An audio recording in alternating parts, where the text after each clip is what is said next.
홀로 기이한 일들을 행하시는 여호와 하나님 곧 이스라엘의 하나님을 찬송하며 그 영화로운 이름을 영원히 찬송할지어다.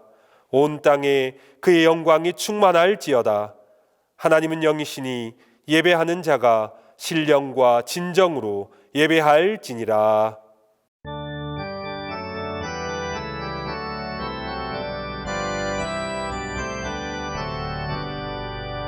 내 주의 나라와 주 계신 성전과 피 흘려 사신 교회를 늘 사랑합니다.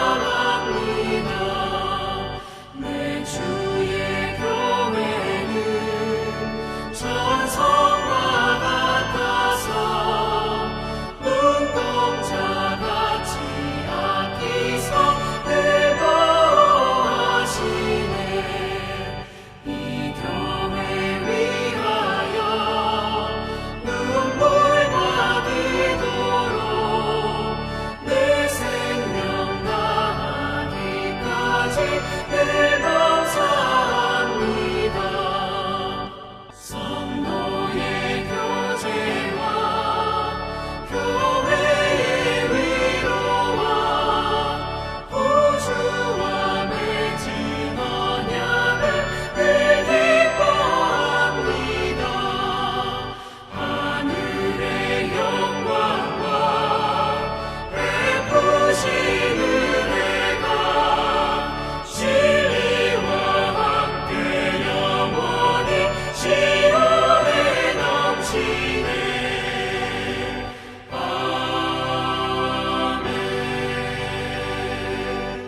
하나님 아버지 은혜와 사랑을 감사합니다.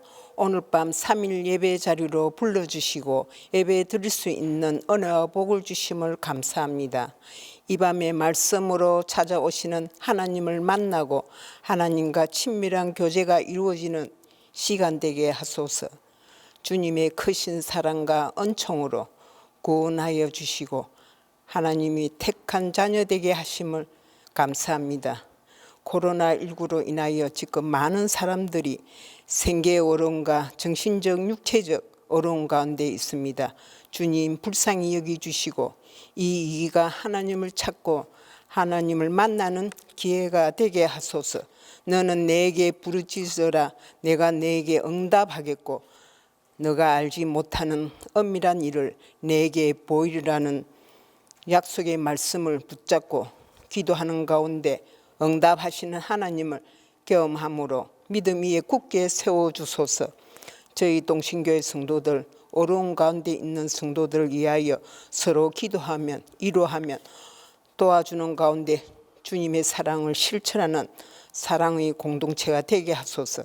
이 시간 말씀을 전하시는 담임 목사님에게 영육간에 강건하게 해 주시고 성령으로 충만하게 부어주셔서 은혜의 말씀, 능력의 말씀이 되게 하셔서 심령 가운데 깊이 새겨져서 삶으로 살아가는 동신교회 모든 성도들 되게 하옵소서. 지금도 살아계셔서 역사하시는 예수님 이름으로 기도드립니다. 아멘.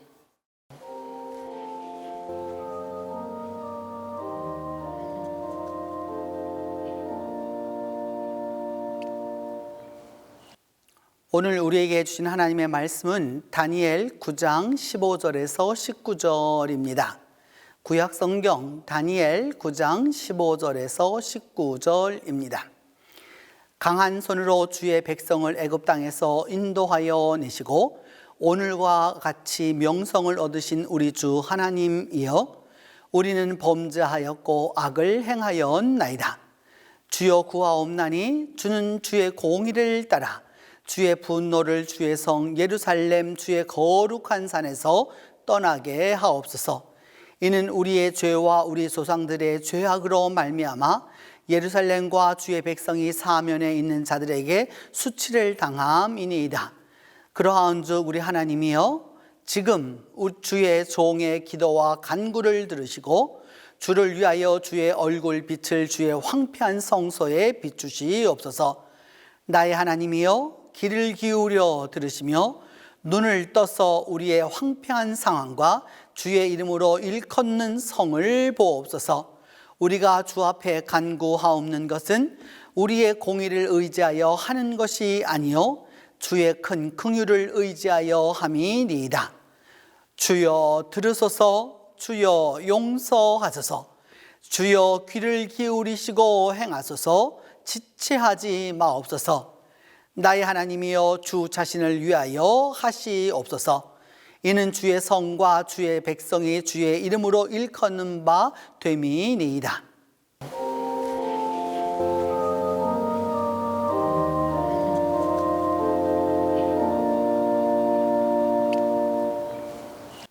오늘은 다니엘의 하나님 9번째 시간으로 주여 삼창의 기도라고 하는 그 제목으로 말씀을 나누도록 하겠습니다.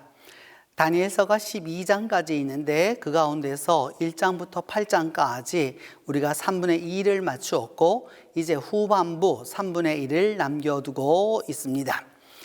그 1장부터 8장까지 오는 내용을 우리가 어느 정도는 알아야 이제 9장부터 12장까지의 내용이 구체적으로 어떤 내용인지를 아실 수가 있겠습니다. 우리가 그 1장에서 바벨론에 잡혀왔었던 다니엘과 그 친구 3명에 관한 내용을 이해하고 있죠. 아주 유대의 엘리트였던 것이었고, 그리고 또한 그 용모가 아름다웠고, 그 다음에 학문적인 능력이 아주 뛰어난 그런 인재였던 3사람이 드디어 이제 그 다니엘과 함께 이 바벨론으로 잡혀왔었던 바로 그런 내용이었습니다. 그리고 난 다음 그 2장에서는 느부갓네살이 드디어 그 꿈을 꾸게 되었는데, 머리는 금으로, 그 다음에 이 어깨 이쪽 가슴은 은으로, 그 다음에 배는 동으로, 그리고 다리는 철로, 그 다음에 발은 흙과 다음 철이 함께 섞여져 있는 그러한 이 환상을 보게 되었을 때에 그것에 대한 환상의 의미가 무엇인지를 해석해 주는 것이었습니다. 바벨론은 금과 같은 나라가 될 거지만, 이제 그 다음으로 오는 나라는 페르시아 같은 나라는 이제 어떤 나라가 될 것이냐 하면은 은과 같은 나라가 될 것이다 라고 하는 것과, 또 더불어서 이제 이게 쭉 내려가면서 그 역사가 흘러가게 될 것을 이제 말씀하고 있는 것입니다. 그리고 난 다음 3장에서 그 다니엘의 세 친구에 대한 풀무불 이야기가 나오게 됩니다. 하나님이 그들을 구하시기를 원하는 그들의 마음속에 있는 그 믿음을 가지고 이 시험하고자 하는 그 바벨론의 많은 그 관원들의 그 모략을 통해서 드디어 하나님을 섬기지 아니하게 하는 바로 그런 칙령을 만들었던 거죠. 그랬을 때에 그 다니엘의 세 친구가 나와서 말하기를, 하나님이 분명히 구원해 주시겠지만 그렇게 아니하실지라도 우리는 하나님을 버리지 않습니다 라고 하는 결단을 아주 강하게 이야기하는 것이 이 3장의 이야기였습니다. 1, 2, 3장까지의 오는 내용 가운데서 가장 아주 드라마틱한 장면의 이야기였죠. 4장은 바로 느부갓네살이 이제 그 환상과 또 그리고 그 행태와 여러 가지 그것들을 보면서 뭐냐면 미래에 이 나라가 어찌 될 것인지에 대한 부분이었습니다. 그래서 들짐승처럼 가서 풀을 뜯어먹게 되고 드디어 깨달음을 얻게 되어서 이 바벨론이라는 나라가 오래가지 않을 것이다 라고 하는 것을 이제 깨닫게 되는 것이 바로 4장의 내용이었습니다.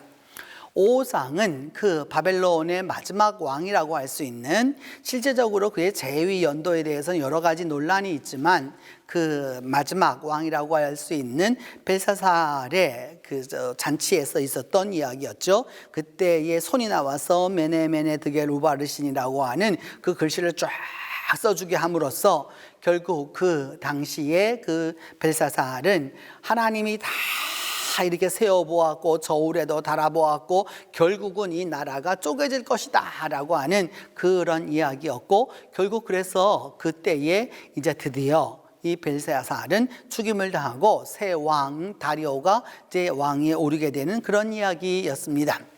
다시 시대는 돌아와서 이제 그 사자굴 속에 들어있는 다니엘의 이야기가 나오게 됩니다. 오직 그 30일 동안은 다 왕에게만 기도하고 다른 사람에게 기도할 수 없는 칙령을 만들어서 이 기도를 하라고 하는 명이 떨어지게 되죠. 그랬었을 때에 이 다니엘은 늘 예루살렘 쪽을 향하여서 기도했었던 것을 멈추지 아니하였기 때문에 결국은 그 왕의 칙령으로 말미암아 어떻게 되느냐, 사자굴에 잡혀가게 됩니다. 그 사자굴에 잡혀가게 되었을 때 그 느부갓네살이 그 밤에 아주 번민하고 고민해서 그 다음날 아침 일찍 가서 살아있느냐라고 물어봤었을 때에 살아계시는 하나님이 나를 다 보호해 주셨다라고 하는 다니엘의 이 사자굴 이야기는 또 두 번째로 이 다니엘의 6장까지 오는 데 있어서 아주 드라마틱한 이야기라고 할 수 있습니다. 그리고 7번째는 그 벨사살 원년의 그 네 짐승에 대한 환상으로 나타납니다. 이제 그 벨사살이라고 하는 이제 그 왕 그의 원년에 있었을 때에 네 짐승이 나타나게 되었다라고 하는 것은 후에 이 나라가 어떤 것이 될 것이냐면은 네 개로 쪼개질 것을 갖다가 이야기하게 하는 것이죠. 그렇게 함으로써 그 온 세상을 다스리고 있었던 이 제국이 결국은 어떻게 될 것이냐, 망하게 되어서 네 개로 나누어지게 될 것을 이제 이야기하게 됩니다. 이미 이때에는 페르시아 시대로 접어들어 있지만 역사적으로는 그런 것이지만 또 이 성경적으로는 그 벨사살 원년이라고 하는 그 부분을 이렇게 살려줌으로써 이제 그것이 나타나게 된 것이죠. 그렇게 되었었을 때에 드디어 이 내 짐승이라고 하는 것은 내 나라를 이제 이야기하게 되는데, 내 나라를 이야기하게 되는데, 왜냐하면 헬라라고 하는 나라가 결국은 알렉산더 제국이 이게 엄청난 인도에까지 이르는 제국이었지만, 그 결국 알렉산더가 일찍 죽음으로 말미암아 나라가 네 사람의 장군에 의해서 나누어지게 되는 거죠. 프톨레미라고 하는 장군과 그 다음에 캐산더라고 하는 장군과 그 다음에 셀루쿠스라고 하는 장군과 그 다음에 리신마쿠스라고 하는 장군에서 네 나라로 나누어져서 다스려지게 되었다라고 하는 그런 내용이 나오게 되면서, 그 나라들은 전부 다 그 이전에 알렉산더 제국의 그 위대한 만큼 그렇게 강한 나라는 못 되었다라고 하는 것이 7장의 내용이었습니다. 8장은 어떤 부분을 갖고 다루었느냐 하면은, 이제 그 엘람 수산성에서 받은 마지막 때의 그 환상이었는데, 그 마지막 때라고 하는 것은 이제 어디서부터 나오는 거냐 하면, 네 나라가 다 나누어지고 난 다음에 그 이후로 이어져 가는 그 역사를 말하게 되는 것이죠. 구체적으로는 셀루쿠스 이 장군의 후예였던 셀루시드 왕조에 관한 것으로 이제 쭉 이어지게 되는 내용입니다. 알렉산더 대왕부터 시작되어서 그 안티오쿠스 에피파네스 4세에 이르기까지 거의 따지고 보면은 한 7, 80년 동안에 있어지게 될 그 많은 일들에 대하여서 이제 이야기하게 되는 것이고, 결국 마지막 때라고 하는 부분을 이제 이야기하게 되는 것은 이 여러분이 보시는 그 화면에 있어서 밑에 줄, 그리고 그 여러분이 보실 때에는 아마 오른쪽이 되실지 왼쪽이 되실는지, 그 여러분 그 이렇게 되어 있는 한 왕의 얼굴이 보이게 되는데, 바로 안티오쿠스 에피파네스라고 하는 당시에 그 신의 현현신이라고 내가 신이라고 말했으면서 아주 이스라엘을 박해했었던 바로 이제 그런 시대의 이야기가 되었습니다. 이제 그 이후로 난 다음 9장으로 들어오게 되면 이제 다니엘은 이렇게 이야기합니다. 다니엘은 뭐라고 얘기하느냐 하면, 메대 족속의 아하스에로의 다리오가 갈대아 왕으로 세움을 받던 그 첫 해에, 그러니까 통치 원년에 다니엘에게 이렇게 그런 것이 임하게 되었다라고 말하게 되는데, 이 다리오는 다리오 2세를 말하게 되는 것이죠. 다리오 2세라고 하는 것은 구체적으로 여러분들이 이쪽 왕조의 이름을 좀 아실 필요가 있겠습니다. 뭐냐 하면 그 사이러스 고레스라고 하는 그 왕은 550년부터 530년까지 다스리게 되었고, 그 이후로 522년부터 486년까지 다리오 1세에 의해서 그 이 페르시아 제국은 아주 전성기를 맞이합니다. 그렇게 전성기를 맞이하였고, 그 다음에 케르케스라고 하는 그 성경에 나오는 아하스에로스라고 하는 그 왕이 486년부터 465년까지 이렇게 다스리게 되게 되는데, 그래서 바로 이제 그런 시대를 이렇게 지나가고 나서 마지막에 그 가기 전에 다리오 2세를 만나게 됩니다. 이 다리오 2세라고 하는 부분이 이제 성경은 그냥 다리오라고만 얘기했지만, 그 아하스에로의 아들 다리오 2세입니다. 그때의 그 책을 통해서 여호와께서 다니엘에게 말씀하셨다라고 하는 건데, 오늘 여러분들이 지금 보고 계시는 바로 이 장면이 어떤 장면이냐 하면, 그 다리오 2세의 바로 그 여러분 모습이고요. 그 옆에 있는 이렇게 십자형처럼 되어 있는 것이 바로 이 다리오의 이 죽은 다음에 능입니다. 그래서 다리오의 그 죽음의 무덤이라고 할 수 있는 것이죠. 그래서 이런 부분이 있었는데, 이제 이런 부분을 가지고서 우리가 함께 보는 것은 무엇이냐 하면, 이제 하나님이 책으로 그 다니엘에게 말씀을 하셨는데, 무엇을 말씀하셨느냐? 선지자 예레미야에게 알려주신 그 연수를 깨달았는데, 그 예루살렘의 황폐함이 70년 만에 그칠 것이다 라고 이제 이야기하게 됩니다. 여기에서 여러분, 그러니까 예레미야를 통하여서 망하게 될 거라, 너희들이 바벨론에 잡혀가게 될 거라라고 하는 사실을 이미 이들은 들었습니다. 그런데 얼마 동안 가서 잡혀 있어야 할지 그들은 알지 못했던 것이죠. 그것을 알 수도 없었고 계산할 수도 없었고, 바벨론이 망한다고 생각도 안 했고 그랬는데, 페르시아가 왔고, 또 그 페르시아 자체도 또 이후에는 페르시아를 지나서 헬라까지 가게 되는 그런 역사적인 상황을 겪어야 하는 것이기 때문에 참 어려운 것이었죠. 그래서 그 연한이 얼마인지 몰랐는데 70년이라고 이렇게 말하게 됩니다. 실제적으로 이 70이라고 하는 숫자는 성경 안에 나와 있는 숫자에 대해서 공부하는 것이 필요합니다. 오늘날 우리가 생각하는 숫자의 개념과 또 그 이 당시 성소시대와 또 성소시대 이전의 그 숫자의 개념은 아주 많은 차이가 나 있습니다. 왜냐하면 우리말에는 하나, 둘, 셋, 넷, 다섯, 여섯 이런 식으로 되어 있고, 그 다음에 1, 2, 3, 4라고 하는 중국의 숫자를 받아가지고 있고, 그 다음에 1, 2, 3 하는 이게 미국식 이런 숫자들을 다 개념을 가지고서 이해하는 것인데, 성소시대의 숫자라고 하는 것은 글자가 곧 숫자였습니다. 그래서 그 히브리어 첫째 글자, 그러니까 알레프라고 하는 글자가 1이었고요. 베트라는 글자가 2였고요. 우리말로는 기억이 1을 의미하지 않지 않습니까? 니은이 2를 의미하지 않는 거죠. 그러나 이들에게는 그 문자가 곧 그 글씨가 숫자를 의미하는 것이었습니다. 그래서 여기 70이라고 하는 이 숫자도 아주 우리가 중요하게 보아야 하는 것 가운데 하나입니다. 횟수를 따져가지고 정말 이게 명확하게 1, 2, 3, 4에서 70년이다 라고 이렇게 생각하는 게 아니고요. 이 70이라고 하는 숫자는 한국 사람들에게 있어서 꼭 환갑과 같은 것이어서, 여러분 환갑이 되었다라고 하는 것은 그냥 60년이 되었다라고 생각하는 것보다 인생이 이제 한 세상을 살아서 이만큼 살았으면은 다 산 것이다 라고 생각하는 것이기 때문에 환갑이라고 이제 말하게 되는 것이죠. 그래서 요즘 여러분 그 환갑을 다시 한번 환갑하는 것이 그래서 120세라고, 그래서 사람의 수명은 120세라 이런 말이 나오게 되는 것입니다. 70이라는 숫자는 철저하게 신학적 숫자입니다. 물리적 숫자가 아니고 신학적 숫자여서 하나님이 원하시는 그 바벨론 포로 유수기의 기간을 70년이다 라고 이야기하게 되는 것입니다. 그러면서 이 다니엘서 9장에서 이야기하고자 하는 것은 무엇이었느냐? 여러분, 이제까지와는 아주 달랐던 새로운 모습들입니다. 그것은 뭐냐면 다니엘의 기도입니다. 이제까지 여러 환상들을 쭉 보아왔는데, 이제 그 환상들을 보면서 그런 것을 이해했지만, 이제 이런 원인들이 다 어디에서 왔느냐? 그래서 그 당시 사람들은 여러분 조상들에게 그것을 갖다가 그 죄의 원인을 돌렸던 것이죠. 그래서 그 유명한 이야기 여러분 아시지 않습니까? 아버지가 포도를 먹었다고 아들이 이가 시겠느냐라고 하는 그 말씀을 이제 했었던 바로 그런 때에 다니엘은 이제 기도합니다. 우리의 조상, 우리의 주님의 종이었던 선지자들을 우리가 그들을 환영하지 아니하였고 받들 그 주님의 말씀을 받들지 아니하였다라고 이렇게 이야기하는 것입니다. 그러니까 선지자들의 말을 듣지 않았다라고 얘기하는 것이죠.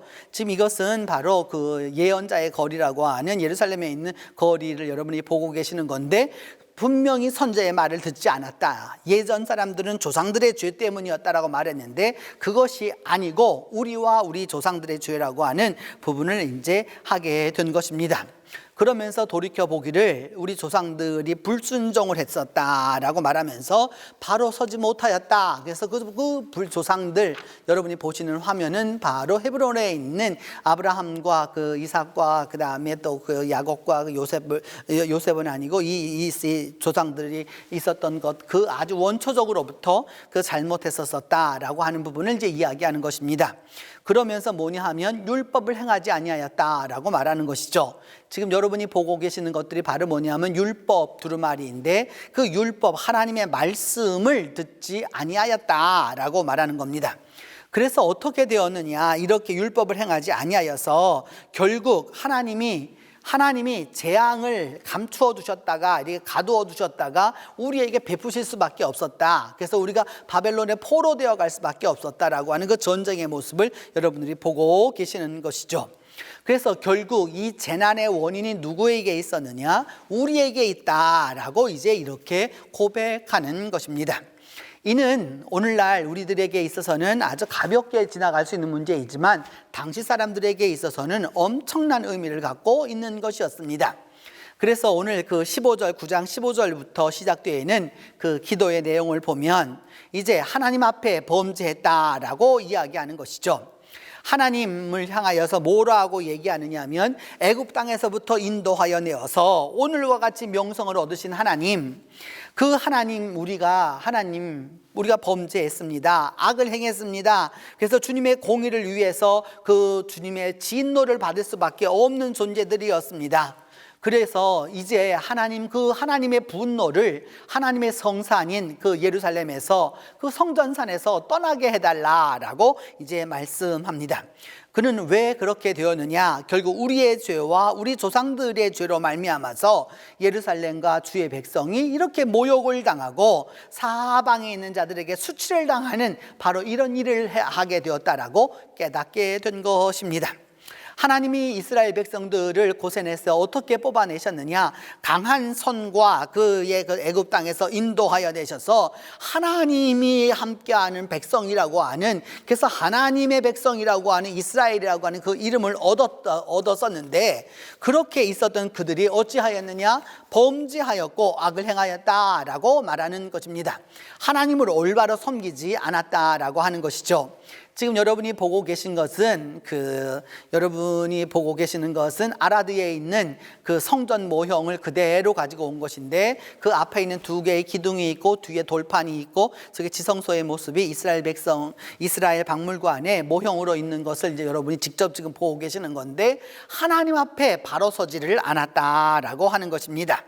그래서 어찌 되었느냐? 지금 여러분이 보고 계시는 현재의 그 예루살렘의 성전산과 그리고 그 당시의 예루살렘이었죠. 앞에 집들 쭉 있는 이런 부분들이 어떻게 되었느냐? 황폐하게 될 수밖에 없었으니까 하나님의 분노를 이제 저기에서 떠나게 해달라라고 이제 기도하는 것입니다. 그러면서 하나님의 공의를 따른다면은 하나님의 분노가 있는 게 당연한 것이지만, 이제 그 하나님이 지금 이제 이 예루살렘에서, 여러분이 그 예루살렘의 그 모습을 보고 계신데, 이 예루살렘에서 하나님의 그 성산에서 분노를 제발 취해달라라고 이야기하게 됩니다. 다시 돌아와서 보시면 여러분, 저 위에 성전산이 보이고요, 밑에 있는 그 예루살렘이 보이게 됩니다.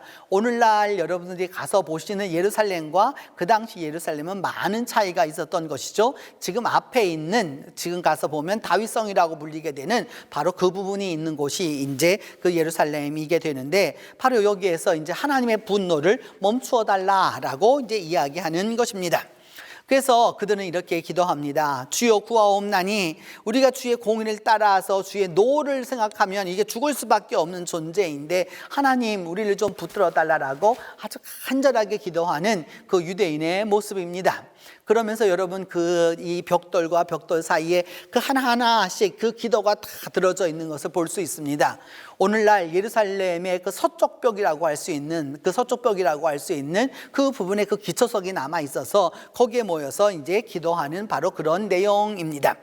이런 내용을 보면서 우리는 이제 그 율법에서 뭐라고 얘기했었는지 그 부분을 우리가 살펴보아야 합니다. 레위기 26장 14절로 15절을 보면, 이제 너희가 내게 청종하지 아니하고 모든 명령을 준행하지 않고 규례를 멸시하고 그 다음에 마음에 내 법도를 싫어해서 내 모든 계명을 준행하지 않고 내 언약을 배반하면, 그 다음 26장 32절로 35절은 말합니다. 내가 이렇게 할 거다. 너희의 성소를 황폐하게 하고 성소를 황량하게 하고 너희의 그 향기로운 냄새를 갖다가 흡양하지 않을 거고, 그 땅을 황무지가 되게 할 거고, 거기 거하는 너희의 원수들이 너희를 가지고 놀라게 할 거고, 내가 너희를 가지고서 열국 중에 다 흩어버릴 것이다 라고 이렇게 말씀하면서, 결국 그래서 내가 칼을 빼어서 너희를 따르게 할 건데 결국 너희의 땅이 황무하며 너의 성읍이 황폐하게 될 것이다 라고 하는 레위기에 이미 하나님의 말씀을 듣지 아니하는 것에 대한 약속이 있었던 것을 알 수 있습니다. 여러분, 우리는 신앙을 자꾸 이 기독교 신앙에 싸구려 그 믿음을 가지려고 하는 사람들이 의외로 많죠. 하나님의 말씀에 대하여서 하나님은 사랑의 하나님이라, 은혜의 하나님이라, 교회가 은혜로 와야 된다, 뭐 이런 얘기를 주로 많이 하면서 그냥 제 멋대로 해도 언제든지 돌아오면 다 되는 것이다 라고 생각하는 것은 엄격한 의미에서 여러분 잘못된 것입니다. 오늘날 우리가 당하고 있는 이 고난에도 분명히 우리의 죄와 우리의 악에 대한 그 근본적 요소가 있는 것을 부인할 수가 없는 것이죠. 신명기 28장 18절은 말씀합니다. 하나님 말씀을 들어주시옵소서, 하나님 말씀을 들어주시옵소서. 그러면서 뭐냐 하면 내가 이 백성을 보았더니 뭐냐 하면 이 백성이 어떤 백성이냐, 목이 곧은 백성이라고 하나님이 말씀합니다. 이스라엘 백성을 향하여서 말하기를 하나님은 이 백성이 목이 곧은 빳빳한, 겸손하지 아니하고 자기를 돌아보지 아니하고 자기는 잘났고 자기의 것을만을 생각하는 인간들이다 라고 이야기하는 것이죠. 그래서 신명기 28장 15절에서 말씀하기를 그의 모든 이런 규례를 지켜 행하지 않으면 이 저주가 다 임하게 될 거라고 하나님은 분명히 말씀하고 계십니다. 그러면서 말씀하기를 그 모세는 이제 말합니다. 뭐냐면 너희가 반역하며 목이 곧은 백성인데 내가 그걸 다 아는데 아직 내가 살아있을 동안에도 이 모양인데 내가 죽고 난 다음에 너희들이 어떻게 하는지 훤하다라고 그 모세는 이야기하게 됩니다. 얼마만큼 인간이 교만했었는지를 알 수 있는 것이죠. 그러면서 모세는 또 다시 하는 말로 무슨 말씀을 하고 있느냐 하면 하나님 앞에 바로 서지 못하고 부패하고 명령대로 살지 아니하면 결국 너희가 후일에 재앙을 당하게 될 거라라고 말씀하고 있습니다. 반드시 하나님은 죄에 대해서 심판합니다. 여러분, 죄를 가벼이 여기고 그것이 전혀 나하고 상관없는 것처럼 생각하고 하나님의 벌이 멀다고 생각하는 사람들이 의외로 많습니다. 결코 그렇지 않습니다. 쌓는 대로 가는 겁니다. 죄는 짓는 대로 가는 거예요. 왜 안 되는지, 왜 망하는지, 왜 무엇 때문에 재앙이 오는지 원인을 돌이켜보아야 하는 것이죠. 의인이 재난을 당한다라고 스스로 생각하는 것은 천만의 말씀이죠. 여러분, 우리가 의인을 말하지만 정말 의인인 자가 누가 있습니까? 하나님 앞에 의인이라고 설 자가 누가 있습니까? 하나님이 의로 인정해 주시기 때문에 의인이 되는 것이지 스스로 의롭다고 생각하는 것 자체가 이미 교만에 이르는 것이기 때문입니다. 예레미야 31장 29절로 30절은 말하기를 그래서 아버지가 아버지가 심포도를 먹어서 아들의 씨다라고 말하니까 결코 그렇지 않고 누구든지 자기의 죄악으로 말미암아 누구나 자기 죄악으로 말미암아 죽게 될 거다라고 이야기하는 것이죠. 여러분, 우리가 당하고 있는 고난, 우리가 당하고 있는 어려움, 우리가 당하고 있는 여러 가지 이 사건에 대하여서 자기 자신에게서 원인을 찾지 아니하고 바깥에서 그것을 원인을 찾으려 하고 제3에게서 원인을 찾으려 하고 제3자에게 가서 그것을 돌리려고 하면 결국 하나님의 재앙은 임하고 마는 것입니다. 그래서 다시 한번 신명기 9장 13절에서 말씀하죠. 하나님은 이 백성은 목이 곧은 백성이다 라고 말씀하시는 겁니다. 그래서 다니엘은 이제 계속해서 기도해 나갑니다. 하나님, 이제 지금 우리의 간구와 기도를 들어주셔서 주를 위하여서 주의 얼굴빛을 하나님의 성소에 비춰달라, 황폐한 성소에 비춰달라라고 이야기합니다. 하나님의 얼굴을 비추어 달라라고 하는 것은 은혜와 축복과 위로와 회복을 의미하는 것이죠. 하나님, 이제 제발 다시 얼굴을 비추어 주세요. 네, 하나님, 귀를 기울여 들러주셔서 우리가 이게 눈을 떠서 보셔서 우리의 이 황폐한 상황과 주의 이름으로 일컫는 이 성을 보아주십시오. 이제 간구하니까 하나님의 공의로 하지 마시고 하나님의 긍휼로 이것을 이루어 달라라고 기도하는 것이죠. 오늘 이 말씀을 여러분들이 이 영상으로 보시게 되는 이때에 여러분, 저는 정말 이 기도가 우리에게 필요하다고 생각합니다. 하나님이 우리의 황폐함을 좀 보아달라고 우리가 간구해야 하고 하나님의 얼굴이 우리를 향하게 해달라고 반드시 기도해야 하는 것이죠. 하나님의 공의대로 하면 다 죽어야 하는 것입니다. 그대로 다 멸절되어야 하는 거예요. 그래서 무엇을 요구하느냐? 하나님, 그 공의대로 하지 마시고 하나님의 긍휼하심으로 제발 이것을 이루어 달라고 하나님 앞에 간구해야 하는 것이죠. 그래서 우리가 하나님의 그 황폐한 성소를 하나님이 보셔서 이제 그 황폐한 것에 하나님의 얼굴을 비추어 주셔서 무엇이냐? 하나님이 드디어 우리의 간구에 비추어 주셔서 다시 일어날 수 있도록 돌보아 달라고 기도해야 하는 것이죠. 그래서 이스라엘이 얼마만큼 회파되었었는지에 대한 그 당시에 여러분 이 자국들이 현재 남아 있는 것을 보면서 이 황폐한 성읍들을 보시고 하나님, 귀를 기울여서 우리에게 기도에 응답해 달라고 이야기하는 것입니다. 그래서 이 황폐한 성읍과 주의 이름으로 있는 이 성을 보시고 하나님이 우리 기도에 간구해 달라라고 말씀하는 것입니다. 그래서 여러분, 이제 우리의 기도가 필요할 때에 어떤 부분을 놓고 기도해야 하느냐? 하나님의 긍휼함을 믿고 하나님의 긍휼을 간구하면서 기도해야 하는 것이죠. 하나님의 공의대로 하면 다 심판해서 다 망해야 합니다. 그러나 하나님에게는 공의만 있는 것이 아니라 긍휼함이 있습니다. 이 긍휼이라고 하는 이 르하마라고 하는 단어는 어디에서 온 것이냐 하면 여러분, 자궁이라고 하는 말에서 온 것입니다. 여성에게 자궁이 있잖아요. 그 자궁 속에서 아이가 다 10달 동안 자라가게 되는 동안에 엄마가 양육식을 다 공급해주고 심지어 탯줄을 통해서 호흡을 다 하게 하고 이 모든 일을 다 하지 않습니까? 그게 바로 하나님의 긍휼입니다. 하나님의 긍휼을 이제 우리가 간구할 때가 된 것이죠.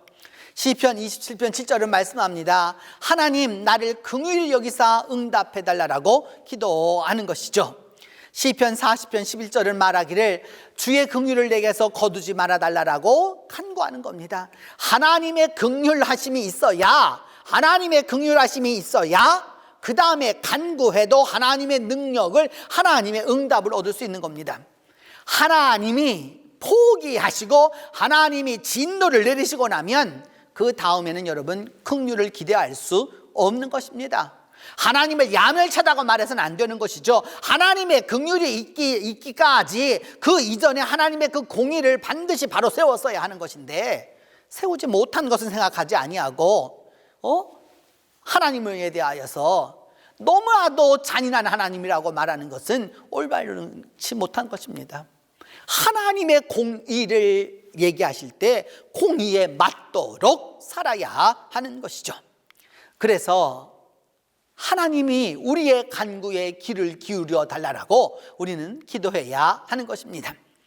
이 기도의 세 번째로 19절은 주여 주여 주여, 이 세 번이 나오게 됩니다. 주여 들으소서, 주여 용서하소서, 주여 행하소서라고 하는 말씀으로 이 주여가 세 번 나오게 됩니다. 그러면서 하나님이여, 주 자신을 위해서, 우리를 불쌍히 여기는 것과 더불어서 하나님 자신을 위해서 행해달라. 왜? 하나님의 성과 하나님의 백성이 주의 이름으로 일컫는 바 될 것이니까 그리 해달라라고 이야기합니다. 기도에는 여러분 여러 가지 장면들이 있게 되죠. 여러 가지 장면들이 있게 됩니다. 특별히 우리 한국교회는 이 주여 삼창으로 이제까지 참 많이 기도해 왔습니다. 그래서 주여 삼창이 도대체 그 근거가 어디에 있느냐라고 하는 부분을 많은 이들이 찾으려고 했죠. 바로 이 본문에서 이야기하는 겁니다. 주여 들으소서, 주여 용서하소서, 주여 행하소서, 주여 주여 주여, 이것이 나와 있는 것이죠. 저렇게 손을 들어서 간구했고 이처럼 손을 들어서 간구했는데 오늘 왜 우리는 이처럼 어려움을 당하고 있습니까? 하나님을 향하여서 그렇게 강력하게 하나님을 불러가며 기도했는데, 그렇게 강력하게 기도했는데 왜 우리는 지금 재난의 상황에 와 있습니까? 여러분, 그 열정만을 가지고서, 내가 원하는 바를 가지고서 하나님의 마음을 강제로 돌려놓으려고 하는, 이미 돌아서 버린 하나님을 갖다가 강제로 돌리려고 하는, 이것은 여러분 잘못된 신앙입니다. 주여 삼창을 하는 것이 잘못된 것이 아니라 주여 삼창을 하면서도 하나님의 말씀대로 행하지 않았던 데에 그 문제가 있었던 것이죠. 오늘 한국교회가, 그리고 세계의 교회가 이처럼 된 것은 기도하면서도 하나님의 의를 이루지 않았기 때문입니다. 열심히 기도하는 데는 열심이었죠. 주여 삼창을 부를 때는 열심이었죠. 그러나 예배당 밖을 나가서는 그리스도인답게 살지 않았기 때문입니다. 그리고 이 주여 삼창을 부르는 그 이유가 어디에 있었습니까? 무엇 때문에 이것을 부르면서 기도했습니까? 하나님 들어주시고 용서하시고 하나님이 행해달라고 하는 이것 때문에 기도한 것이 아니라 우리의 욕구와 우리의 욕심과 우리가 원하는 바를 얻기 위해서 주여 삼창을 그렇게 외쳤기 때문이었던 것이죠. 결국 그래서 여러분, 지금 우리는 어떤 형편에 와 있습니까? 이처럼 조용히 기도해서 하나님 앞에 간구하는 바가 없었기 때문에 이제 이와 같은 상황을 초래하고 있는 것이죠. 그냥 단순하게, 여러분, 그냥 단순하게 이런 일이 일어났다라고 생각하면 그 사람은 신앙인이 아닙니다. 여기에, 이렇게 황폐하게 된 여기에 하나님이 얼굴을 좀 돌려달라고 기도해야 하는 것이죠. 이제 하나님 불쌍히 여기시고 긍휼히 여기셔서 하나님 이제라도 다시 한번 얼굴을 돌려달라고 우리가 간구해야 하는 것이죠. 그래서 여러분, 나더러, 마태복음 주님 말씀하죠. 나더러 주여 주여 하는 이마다 천국에 들어갈 자가 없다, 다 들어간다, 들어가지 않는다라고 말씀하고 있는 거죠. 여러분, 주님이 이미 말씀하신 바입니다. 마태복음 7장 22절에는 말하죠. 우리가 주님의 이름으로 주여 주여 하고 능력을 베풀었고 선지자 노릇을 해왔고 이와 같은 일을 했었는데 왜 하나님 우리를 멀리 하십니까? 주님은 말씀하죠. 나는 너희들과 상관이 없다라고 말씀합니다.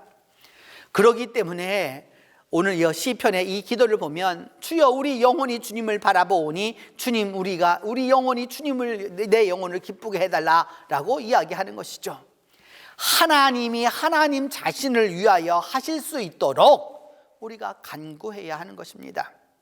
여기에 우리가 기도하는 이유가 있는 것이죠. 그리하여서 이처럼 주의 백성이 주의 이름으로 모여서 함께 하는 것을 볼 수 있을 때에야 하나님이 기도에 응답을 주시는 것이죠. 결국 이렇게 다니엘의 기도가 있었고 그 이후 결국 여러분 300년이 못 지나가서 결국 이스라엘은 완전히 패망했습니다. 그리고 그 돌 위에 돌 하나도 남지 아니하는, 돌이 하나도 남지 않은 그런 비극이 초래되었던 것이죠. 여전히 목이 고닫고요, 여전히 자기들이 신앙적으로 의롭다고만 생각했고요, 여전히 자기들은 죄에 대하여서 의인이라고 강조했기 때문에 무려 2000년을 방황하게 되었던 것이죠.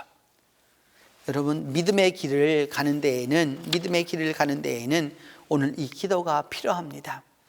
하나님, 내 기도를 들어주시고 귀를 기울여 주시옵소서.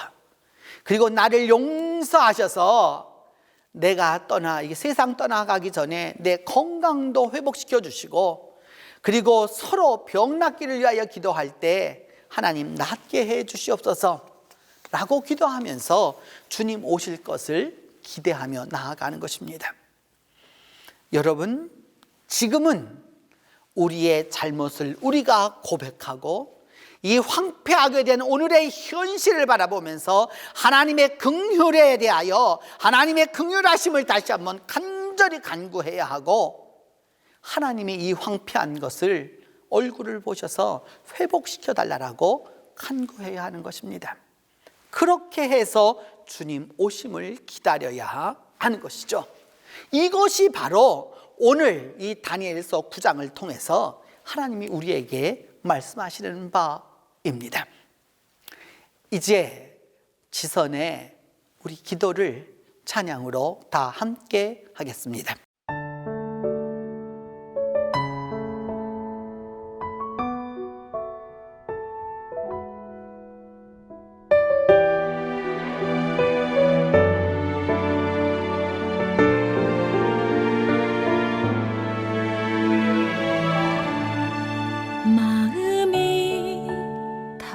답답할 때 기도하세요.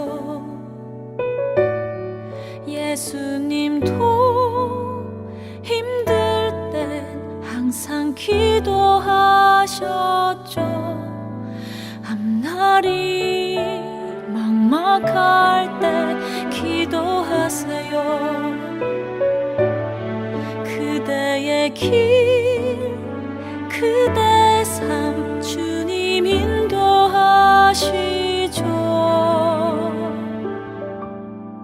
그대 눈물에 빗줄기는 축복의 강물 되어서 그대의 삶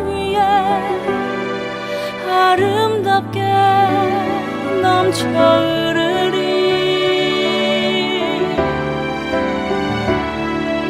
기도할 수 있기에 낙심하지는 말아요. 하나님 그대의 모든 기도 들으십니다. 그분의 시간에 가장 아름답게 응답하시리.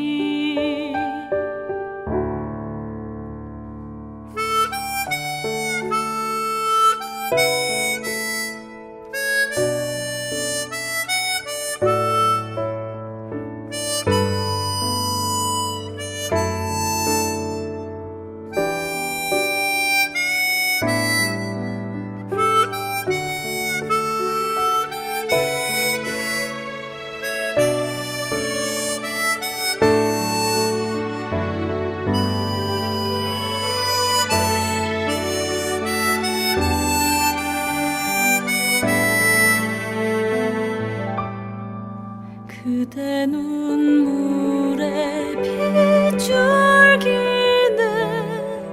축복의 강물 되어서 그대의 삶 위에 아름답게 넘쳐 흐르리.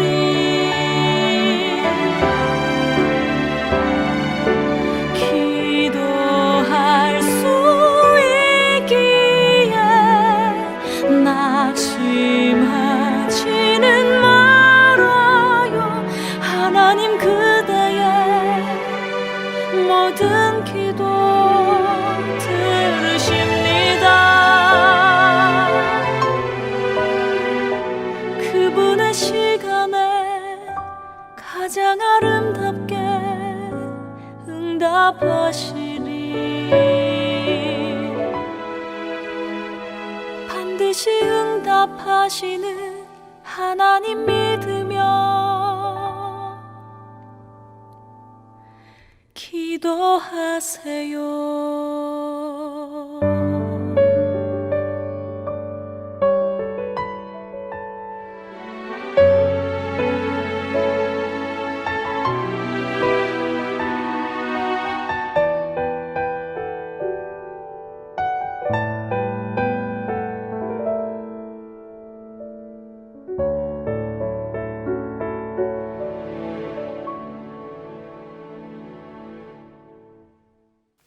기도합니다.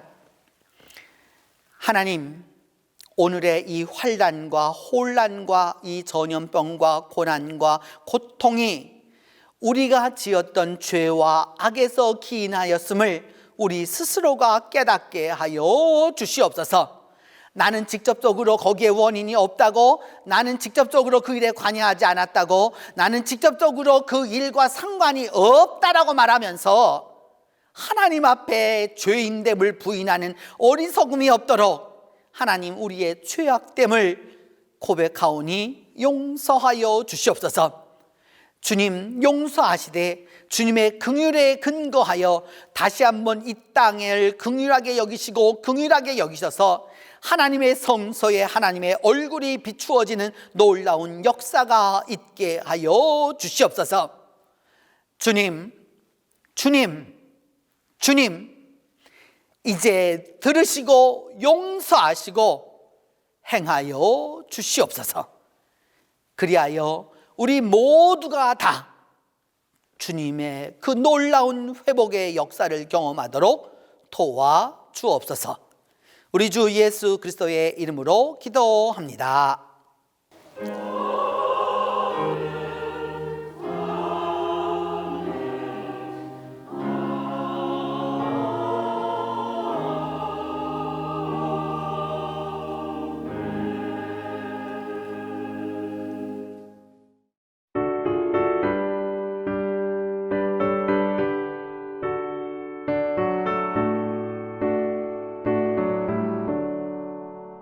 내 모든 소원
이제는 우리 주 예수 그리스도의 은혜와 하나님의 사랑과 성령의 교통이 지금부터 함께 계시기를 축원하옵나이다.